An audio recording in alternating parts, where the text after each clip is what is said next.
Many of you began following me because of my enthusiasm when covering Meghan Sussex's fashion and style. I cover all aspects of Harry and Meghan's life, including their work, their philanthropy, their style, their endeavors, their personal relationships, and things that they give to us. I love to talk about.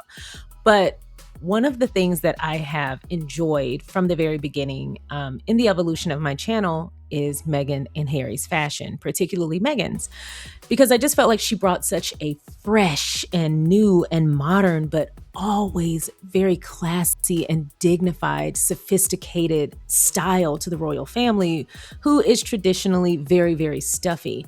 And many people, millions of people, branded her like the second coming of the big royal fashion wave, the first being Diana, her mother-in-law.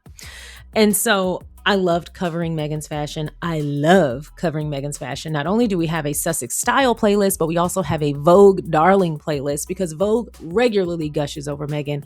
And I thought it deserved its own playlist because no one does it better than Vogue when talking about fashion. One of the main topics of some of my earlier videos about Meghan's fashion was the fact that Meghan puts brands on the map. Not only does she put them on the map, help make them more successful and highlight them to a global audience. Usually these are very small brands or very localized brands for wherever she lives or she's visiting. She loves to put smaller creators who are ethical and who stand by their principles and values, and there's value alignment. She loves putting them on the map. And that's been something that I've enjoyed covering of her for a very long time. Like, she has the ability to spot a great piece, but more than that, she is always ethical and she does her due diligence. So when she talks about a brand or when she shows a brand or wears a brand, I know there's a story, but also I know they're a safe brand to promote. I know that if they're attached to Meghan, this brand is not only going to be excellent, they do great work and high quality, but they're going to be safe to promote. There's a value alignment and they're going to be ethical. You just don't get that anymore. You just don't get public figures and celebrities, but especially royals with a conscience. And that has been something that has been very refreshing for me when covering Meghan and Harry, is that they're royals with a conscience. They're royals with character and integrity. And you get that from the rooter to the tutor, from their fashion to their projects, to their affiliates, to their partners, to their endeavors. It's always going to have a conscience. It's always going to have integrity. It's always going to have a standard, and it will always be ethical. One of the first brands that we talked about that Meghan put on the map, not just as a royal brand, but made globally famous. We were not talking about Strathberry here in the United States at all before Meghan wore a handbag. And we've spoken about them ever since. It's been years, and I still purchase from Strathberry because of Meghan. It was the first I'd ever heard of them. And when I looked into them, I was actually surprised not only at how beautiful all of their handbags and their craftsmanship were, but it was affordable. Affordable, for me, I'm a regular person. So it's affordable as far as like I can buy them every once in a while. I'm not about to have a weekly trip to Strathberry. But for people who got it like that, oh yeah, Meghan put them on the map, and y'all have been racking up ever since. And I've been jealous because sometimes when I see something, it's out of stock, and I know it's you. I know it's a squatty. I know it's you. But anyway, it has never been a secret that Meghan put them on the map. Strathberry will tell you that themselves. They are very proud of the fact that Meghan wore them, put them on the map as far as a global audience, and highlighted their incredible work. Over the years, as Strathberry has continued to get more popular, in the same way that like Demelier, it's a very popular brand, but over in the US, that just wasn't a brand that we were talking about. Meghan wore them. Now they're on the map globally as a royal brand, an affordable royal brand. We could go down this list. There are hundreds of brands who to this day have entire landing pages thanking Meghan for putting them on the map. And she just does so because she wants to. She wants to put their message out there. She wants to show off their craftsmanship. She wants to highlight the brand. They have some kind of personal connection to her, whether that be their location or their craftsmanship or their principles or their owner or their founder. There's something that connects her to that brand, and she has no problem highlighting them with a nice, big, beautiful royal spotlight. And they are thankful to her for that. She is known for doing that. Notice I said Meghan. I didn't say the royals are known for, Meghan is known for putting brands on the map and in front of a global audience, not just because they're great or they do great work, but because they have a message and principles behind them. So imagine my surprise when I see that the media, the British tabloid media, has slowly tried to brand Strathberry Kate's favorite handbag maker. And here's the thing, I'm not here to argue what Kate likes. She can like whatever the hell she wants. As a matter of fact, she likes all of the things that Meghan wears and the things that Meghan totes and the things that Meghan does, the way Meghan does her makeup, the way Meghan does her hair, her shoe brand. We're going to talk about the Aquazzura debacle, how Meghan put Aquazzura on the map. And now all the royal women are like, oh, we're Aquazzura aficionados. That may be. But please do not credit that to anyone other than Meghan Sussex herself. Actually, Meghan Markle. She was wearing Aquazzura before she became royal. So you can credit Meghan Markle with that. And all the other royal women copied, which is not a problem. When you see someone wear a brand and you're like, I love that brand, there is no shame in saying, I'm going to find my own looks or items from that brand. Now, one thing I will do is if I ask someone where they got something, I'm not going to buy the thing that I see them wear. I'm going to go to the brand because I'm like, hey, they make good stuff. Look at what you've got on. And I'm going to go find something that works for me. And that's the point, right? You want these designers, you want these fashion houses, you want these brands to become successful. You want them to stay in business. You want them to do well. But it's important to never erase the impetus for that success. Or I won't even credit Meghan solely with their success, but she's a big reason why so many of these brands reach global audiences. So many brands have reached global audiences and had to expand because of the volume, just because Meghan wore something. And we can't deny that. Now, the slow migration from in the media of slowly saying, hey, this was a Meghan brand or a Meghan associated brand or Strathberry, a brand that was put on the map by Meghan. That migration from Meghan to Kate has been, I don't know the word, but nerve-wracking to see.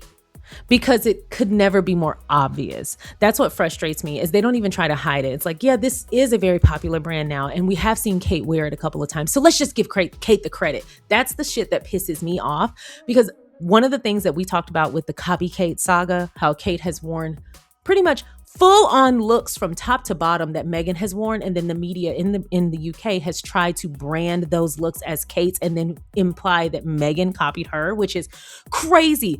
In many situations, years had passed since Meghan wore those looks, and then Kate would replicate the look identically, and then they would credit Kate with the look and say Meghan was inspired.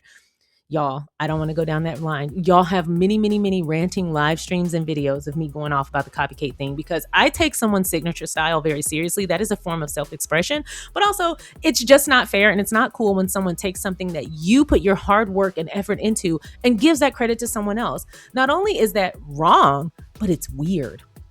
It's actually creepy.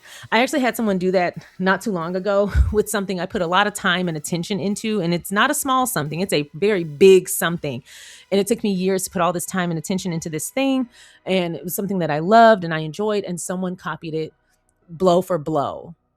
And it's not about credit for me in that sense, because that's a personal thing and I'm not a public figure, but it was just a very weird, but out of all the options, why copy me?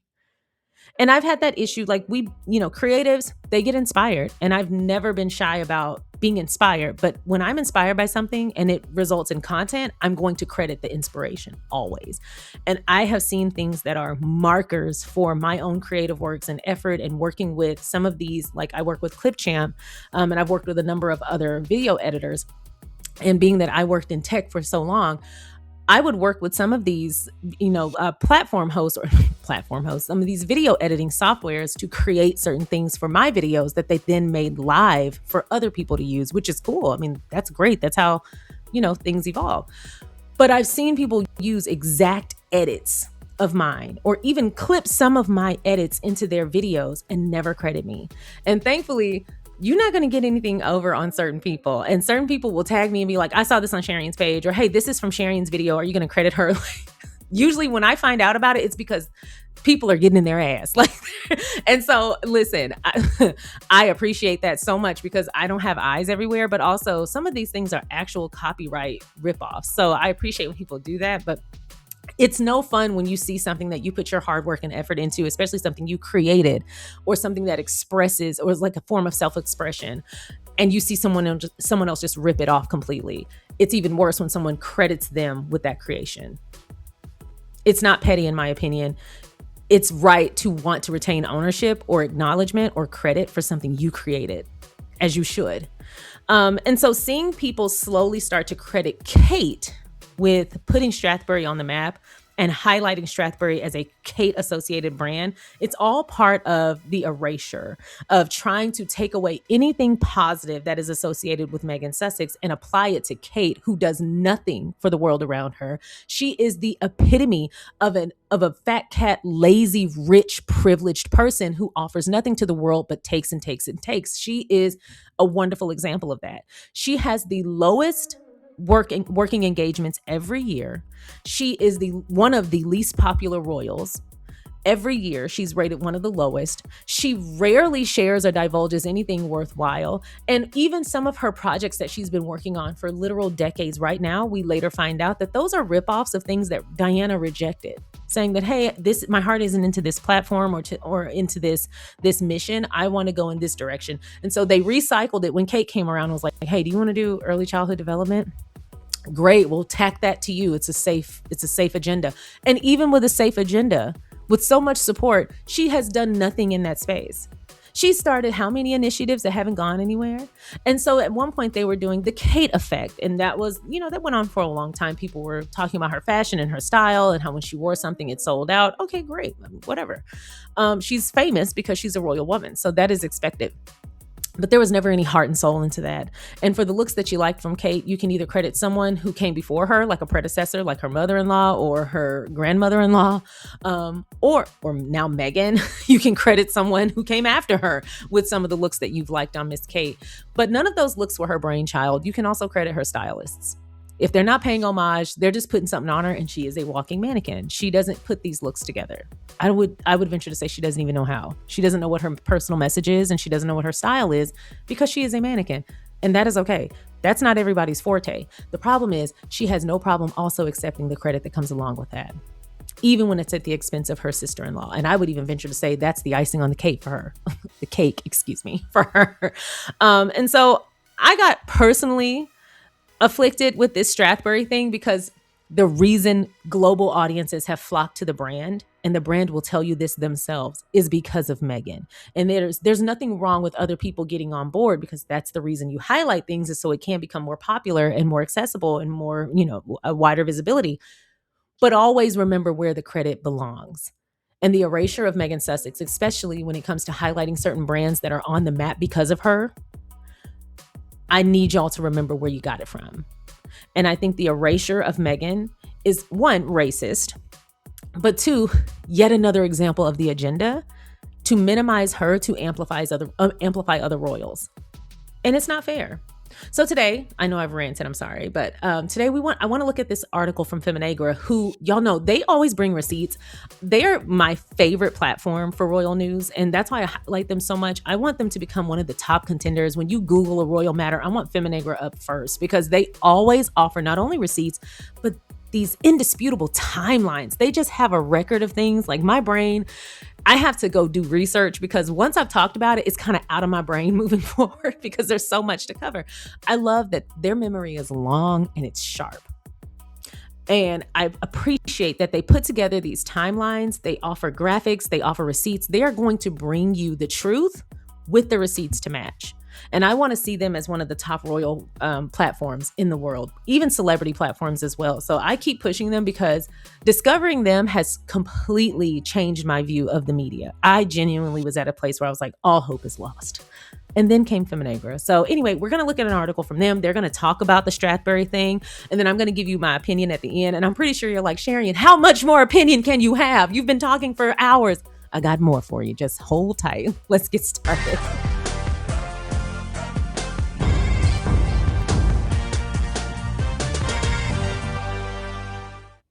So today we're going to take a look at this article from Feminegra titled, "Before It Was the Princess of Wales's Favorite Handbag Maker, Meghan Sussex Put Strathberry on the Global Map."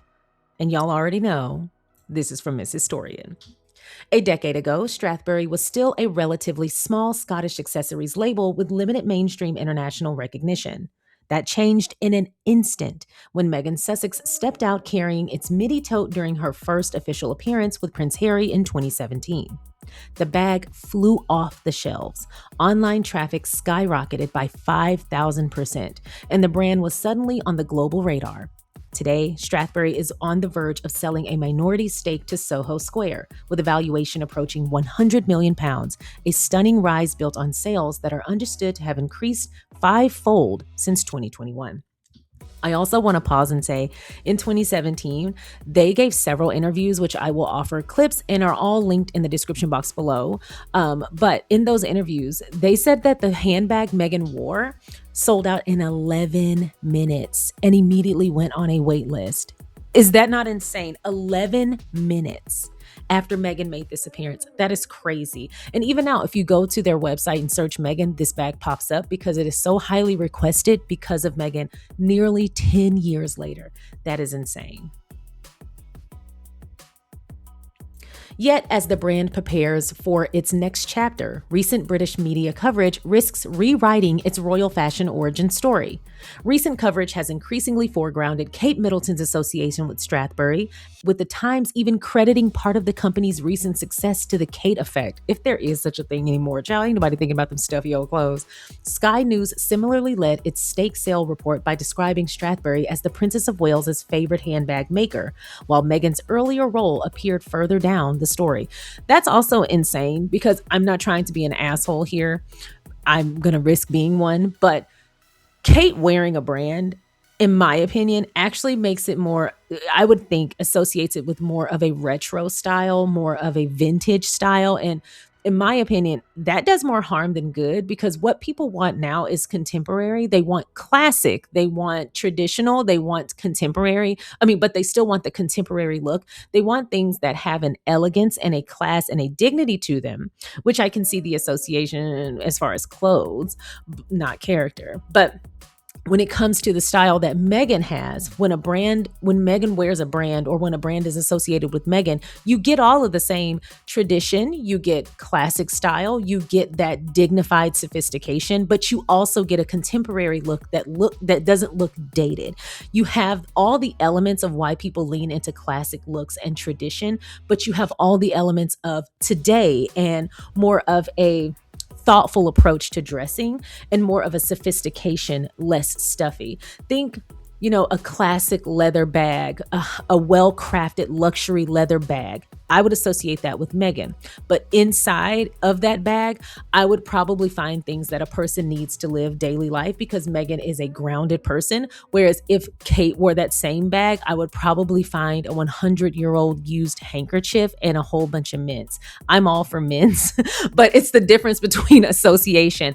Kate is more stuffy, old school, and I would even associate anything with her as we probably can source this from someone else. If Kate is wearing it, that means she got it elsewhere. Let's see the original source.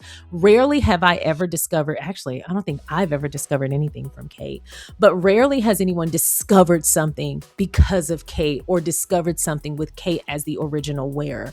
If someone discovers something because of Kate, you can bet your bottom dollar it was made famous or it was highlighted from someone else and she got it from them. She just happens to have the bigger platform because she's done a great job of social climbing her way into the royal family to have the platform she has. She's not doing anything with it.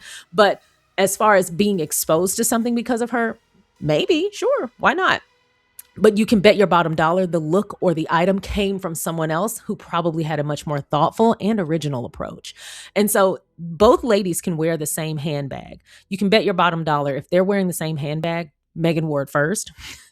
And the reasons they're wearing those handbags are very different. Meghan is wearing that handbag because it's sophisticated, it's dignified, it matches her ethos, it matches her look. It's something that's contemporary and well-crafted and luxurious, and it's probably made very well, and it will always be made ethically. And it'll fit a contemporary yet classic and dignified look, but it has a story behind it and it matches her values. And then with Kate, she's wearing the bag because Meghan wore it. Anywho, Let's move to the next one. The narrative conveniently disregards the fact that Strathberry's global recognition did not originate with the Princess of Wales. Meghan Sussex put it on the map nearly a decade ago. But the media continues its familiar routine, downplaying Meghan's influence, inflating Kate's, and quietly rewriting fashion history as they go. This is another instance of why social media and the internet have been so vital in dismantling the royal playbook, especially when it comes to their agenda of erasure. When someone no longer fits their narrative, or someone calls them out, or just someone stands for something real and they pale in comparison, they've had no problem historically in erasing that person because they've controlled the media through the invisible contract.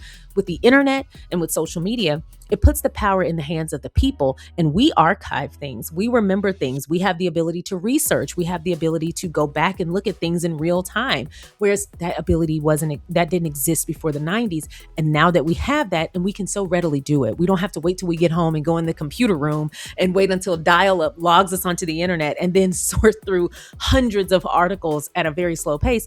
We can look it up on our phone while we're waiting on our coffee and find every article associated with a certain thing or an item or a person and look at the timestamp. So like I said, everything the royals do, everything the firm continues to do is rooted in archaic processes and procedures that do not match what we have the availability to do now to counteract those very manipulative tactics. Even the invisible contract is no match for social media, which is why the royals are flailing the way they are. But it's also why Harry and Meghan are prevailing, because when you're rooted in transparency and truth, you don't have to worry about someone pulling your card down the line because you've been honest the whole time. You've been transparent. So no one can spill your tea because you're sipping it already. You don't have to worry about someone coming in and saying, Meghan credited herself with this, but we know, because it's never going to be true. First of all, that's not how my girl rolls. She has character and integrity. But also, the internet is always on Meghan's side as far, like I say, people, when I say the internet, I don't mean the trolls. But the internet, social media, and the public are always on Meghan's side and Harry's side because we can see for ourselves, but also we have the ability and the critical thinking skills to research and look things up. And we can do so quickly. So the time that these communications experts that work for the firm pile around a table and go back and forth with these stuffy arguments about how they can strategize against the Sussexes, how they can suppress this, how can they elevate the people they want to elevate, the people who play their game, the tokens on their board, how can they do this versus that? We've already dismantled all their playbooks and all their plays, and we haven't even got our coffee yet. Which is why rooting the basis of your persona, your actions, your moves, your words, rooting that in transparency and honesty and operating with integrity will always pay off, because no one can hit you with a blindside down the line when they've dismantled your whatever the strategy was or your approach to the what is it called, crisis management. In my opinion, the royals will never come up to that. They will never be honest because too many skeletons exist in their closet. The firm has hidden too many things and they still continue to hide too many things. They operate in nefarious ways and they're willing to just deal with the fallout at this point. They know people are going to look at them crazy and they just kind of accepted that, but they're going to do what they can do to retain the very little interest that they have.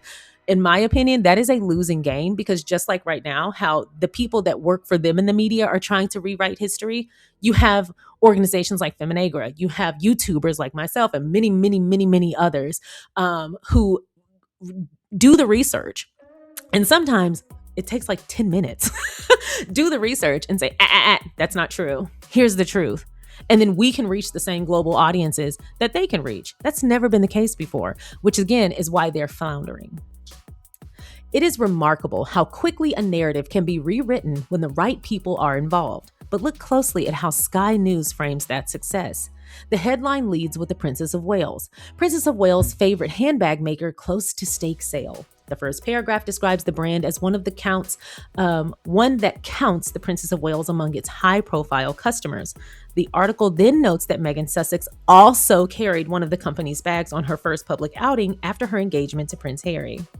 Quote, Strathberry was founded by Leanne Hundleby, and her husband Guy, and has seen its products become staples among several members of the royal family, including the Duchess of Sussex, who carried one of the company's leather bags on her first public outing after the announcement of her engagement to Prince Harry.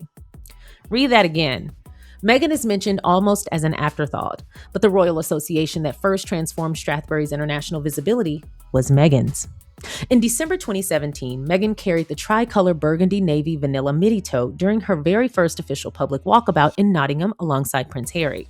By February 2018, she wore the bottle green east-west mini crossbody during an official visit to Edinburgh. In July of 2018, she carried the tan Strathberry bridal Midi Tote during the couple's official visit to Dublin, paired with a forest green Givenchy ensemble.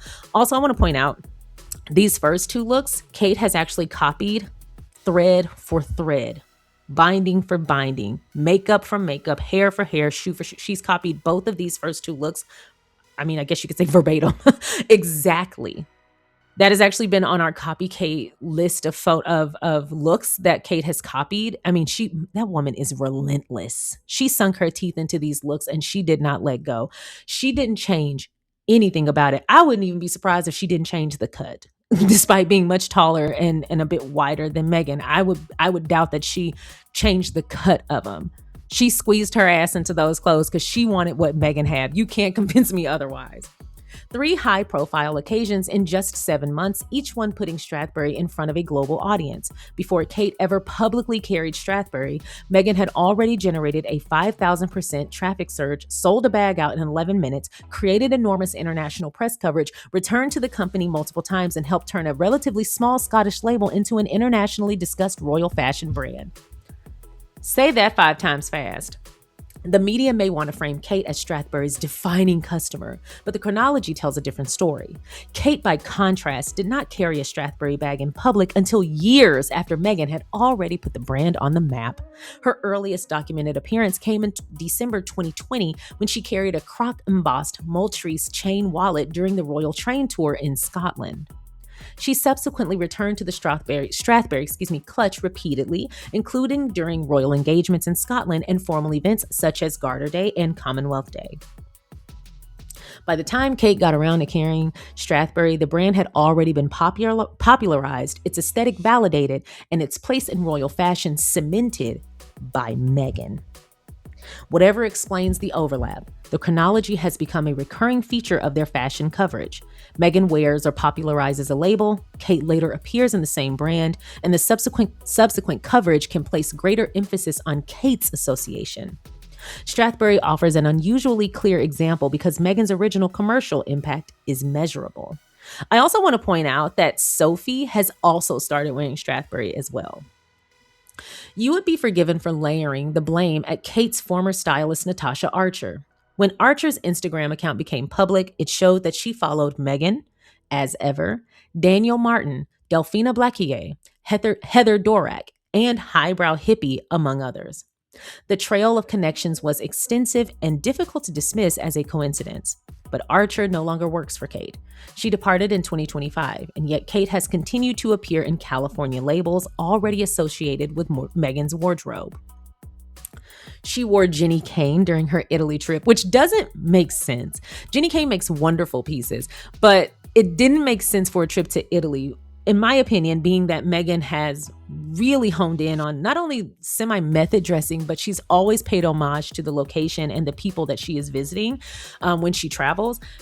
Since Kate has essentially tried to also co-opt that methodology, in my opinion, why wouldn't you wear an Italian label? And there are plenty of them that are still associated with the royals, that have been associated with the royals for a very long time. Like, girl, you could have pulled from the archives like you are used to.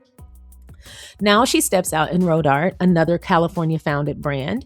These are not British heritage houses. They are not brands that naturally align with the Princess of Wales's public role. If Archer was the convenient scapegoat for the copying, her departure should have ended the pattern, and it did not. Kate is not a fashion innovator. She is a fashion follower, which is why the media love to describe her as channeling Princess Diana's style. And since Meghan entered the family, Kate has been following her fashion lead for years. Meghan wears a brand first. Kate follows years later. Then the press reframes it as a Kate effect. But the chronology is clear, and the resulting coverage risks rewriting brands such as Strathberry's royal fashion origin story. Whatever the intention, the effect is the same. Kate's later association is foregrounded, while Meghan's documented breakthrough role becomes secondary. This is not a Kate effect. That is a Meghan effect that the media refuses to acknowledge. By positioning Kate as the brand's defining customer, some media outlets implicitly credit her with its success. It is the same playbook we have seen before. Meghan introduces a brand to the world. The press ignores or downplays her role, and Kate is later elevated as the tastemaker. The fact that Strathberry is now approaching a £100 million valuation shows how far the company has traveled since Meghan first generated extraordinary international attention for it in 2017. That does not mean every pound of subsequent growth can be attributed to her, but it makes omitting or minimizing that breakthrough moment difficult to justify. The success is well deserved. The coverage is not. I also have to point out that the spokesperson for Strathberry, when this first happened, when Meghan first wore their brand and they had that pop of sales in 11 minutes sold out of the same bag that she was wearing and it went waitlisted, they said then that the international exposure the Strathberry brand has received since December 1st has been incredible, providing us with a fantastic platform from which to further develop.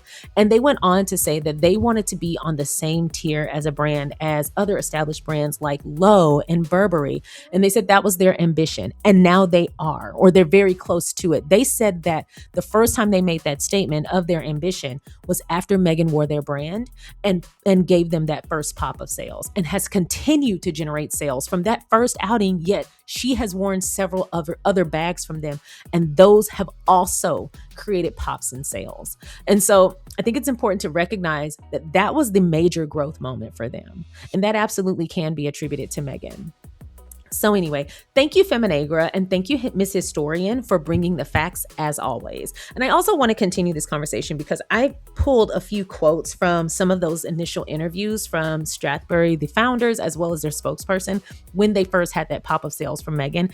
And they will be the first to tell you that was when their brand turned a corner for the better.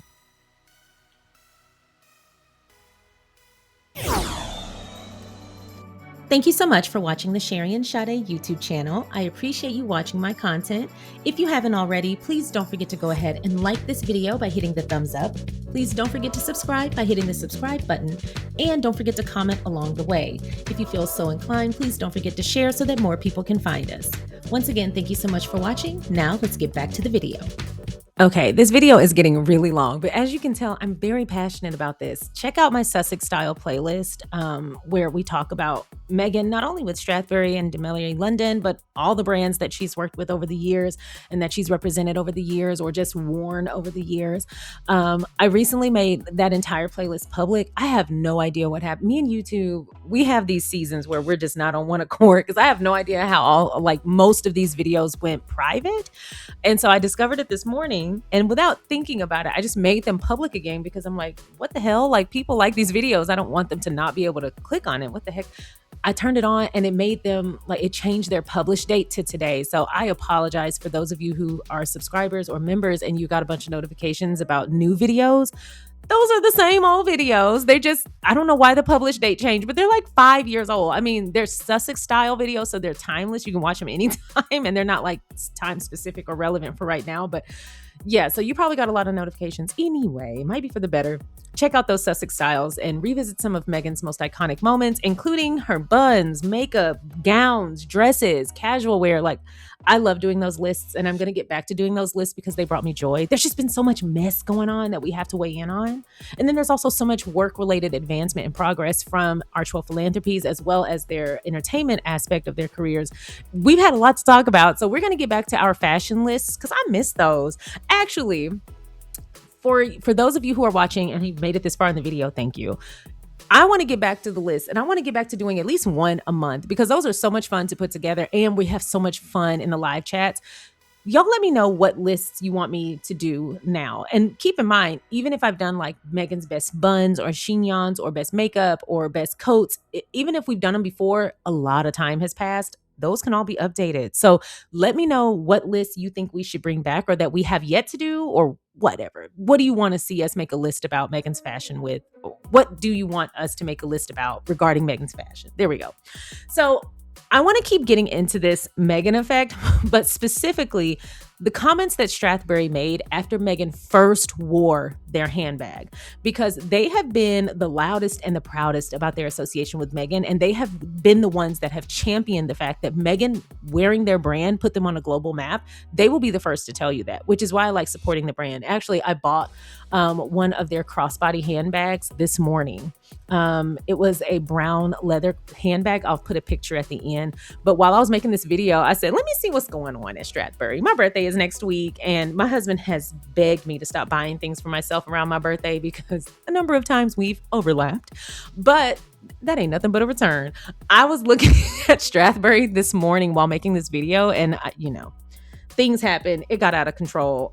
You can thank Meghan because they are one of my brand safe companies because of Meghan's association. So anyway, I want to talk about some of the comments they made initially when Meghan first wore their brand. They were very loud and proud. So this is being pulled from a People magazine article that came out. It was titled, "Designers Can't Keep Up with the Meghan Markle Effect. We have 3,000 people on a wait list." And that was a quote from Strathberry. So here is that section of the article. It says, "The Meghan effect is sending designers scrambling. With just 2 royal appearances under her fashionable belt, the style choices of Prince Harry's fiancée, Meghan Markle, are proving so popular that many of the designer labels she has worn have been working around the clock to deal with demand." I know that's right, girl. She's keeping people employed. I love that. That's great for commerce. For commerce, that's great for the economy. Quote, "The internet in the brand the interest in the brand has been incredible," Strathberry spokesperson Leanne Hundleby tells People, adding, "The phones began ringing constantly and our visitor numbers on our website were up by around 5,000%. There are currently more than 3,000 people signed up to be notified when the bag carried by Meghan Markle comes back in stock, which should be mid to late January." Now, this is back in 2017. They made another comment. And again, the sources for all of these comments are in the description box below under sources, so you can find these original articles.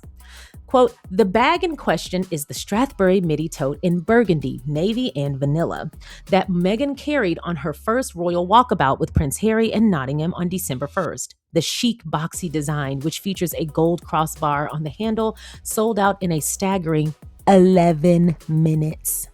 Quote, "It felt pretty amazing that thanks to Meghan carrying our design, people all over the world were becoming aware of Strathberry," notes Hundleby for the family-owned Edinburgh-based label.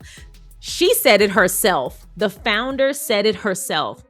It felt pretty amazing. I'm going to say it again for the people in the back. Put down your Kate Forever t-shirts and flags, the 2 of you that may be there. Quote, "It felt pretty amazing that thanks to Meghan carrying our design, people all over the world were becoming aware of Strathberry." And that is why I support them, because they give credit where it's due and they make incredible bags. They really do. Meghan has great taste. Sorry, I'm getting sidetracked. Let's keep going. We'll get back to Meghan's taste later. And then this quote is from Grazia in an article titled, "Meghan Markle Strathberry Handbag, an Instant Sell." It says, Strathberry told LUK that Meghan's burgundy and navy version sold out in a mere 11 minutes, though other colorways are still available. At £495, the Midi Tote is stocked in stores around the world, a feat in itself considering the brand is only 4 years old. Started in 2013 by Guy and Leanne Hundleby, who were inspired and led by the fact that Scotland was lacking a standout luxury accessories brand, Strathberry had something of a cult following already. Getting the seal of approval from Meghan will surely send it into the stratosphere. Child, and it did. But notice they said they had a cult following, meaning very niche. In a statement, a Strathberry representative said, quote, "We are delighted at the news of Meghan and Prince Harry's engagement and wish them all the best for this exciting period. It was a fantastic surprise to see that Meghan selected one of our core Strathberry styles to carry on her first royal engagement.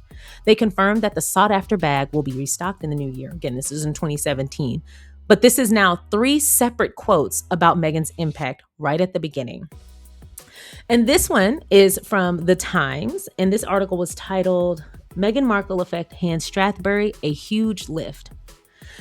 Now, this one is the defining quote, and this is why it's last. It says, a Strathberry spokesman said, quote, "The international exposure the Strathberry brand has received since December 1st, the day of the walkabout, has been incredible, providing us with a fantastic platform from which to further develop." They went on to say that they would like to be on par with other luxury brands that were more established, and now they are. In 2026, they absolutely are. Their valuation is over £100 million. That's insane. And they credit who at the start? Taking them from a niche cult following to a global massive brand? Meghan Sussex. And you heard it straight from the horse's mouth. The Hundlebees, the founders, the owners of Strathberry, in 2017, when she first wore their brand, they noted her impact, and they have noted her impact ever since. But not only was Meghan the one that put them on the map, they now have a section on their website titled Friends of Strathberry, where other celebrities and royals have now also jumped on the bandwagon, which is fantastic. Now, hopefully one day I can make a name for myself where I can be added to this, because I own maybe 8 or 9 of their pieces at this point. And I don't see that slowing down anytime soon. They have an incredible brand. So despite the media's ridiculous games and their ridiculous notion that Kate started any damn trend, because girl, get real. Despite what they would have you to believe, Strathberry themselves will tell you who put them on the global map. They will tell you, and they have told you, for years they have told you, and they have happily proclaimed that Meghan Sussex put them on the global map. And not only will squatties back them up, the receipts back them up, the data backs them up, the archived footage, the archived articles, the archived coverage, and now, even now, present day global coverage will back them up. But more importantly, the brand will tell you themselves. Meghan Sussex put them on the global map. So yet again, thank you so much to Feminegra and Miss Historian for digging into this. It's been a really annoying phenomena that I have seen for a very long time, where they try to attribute something Meghan did to Kate. They are really trying to build that lady's profile, and she refused to help them in that in any way, shape, or form, because she's lazy as hell and uninteresting. But that's going to have to be their fight. Y'all got to leave Meghan out of that. Anyway, thank you to those of you who have watched this video for this long. I hope you enjoyed today's video. If you haven't already, please don't forget to like this video, subscribe to the channel, and feel free to share so that more people can find us. Also, for those of you who watched my video about the New York Times and the founder, as well as the family who owns the New York Times, as well as their connection to Netflix's research department and some of the coverage we saw Prince Harry, we saw some of their depictions of Prince Harry in The Crown, and why now that suddenly makes sense when you think about the articles being published by the New York Times and how far that invisible contract may go. They have now put up a whole new article. Don't go read it. It's behind a paywall anyway. But don't give them the clicks. But if you can find a PDF version, by all means. But they have now published a new article that talks about why and how the New York Times covers the royals, particularly Harry and Meghan, the way they do, a few hours after the video went up. I don't think they even know of my channel. I just think, what a hell of a coincidence. I must not have been the only one that was like, y'all, this looks real bad for y'all to be harping on this couple this way. Someone else must have actually felt that way, or maybe they realized they needed to pull back. I just think the timing is crazy as hell that they put up a whole new article a few hours after my video went up saying, this is why and how we cover Harry and Meghan. I was like, oh shit. It just must have been in the atmosphere. Whatever was irritating me had to be irritating a lot of other people, which is probably why they did that. Anyway, I'm still not giving them any clicks. They can explain it all day long, but until their coverage is unbiased or fair, they're not getting my damn clicks, and they can be mad about it. Also, nepotism does not help in matters of media. Get the best eyes, the best resume, and the best people for the job, not just hand it down to your son. But anyway, that's all I have. I hope you guys enjoyed this video. If you haven't already, please don't forget to like, subscribe, and share, and I will see y'all next time. Bye.